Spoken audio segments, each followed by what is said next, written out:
আসসালামু আলাইকুম। আমার ছোট্ট পেজে আপনাদের স্বাগতম। আমি আজকে একটা পিঠা বানাচ্ছি। তো ওই পিঠার নাম কে, কে জানেন কমেন্ট করে জানাবেন। আমাদের চট্টগ্রাম ভাষায় কিন্তু পাখন পিঠা বলা হয়।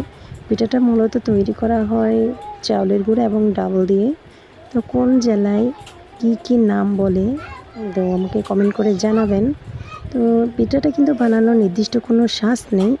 এটা হয়তো অনেকে জানে।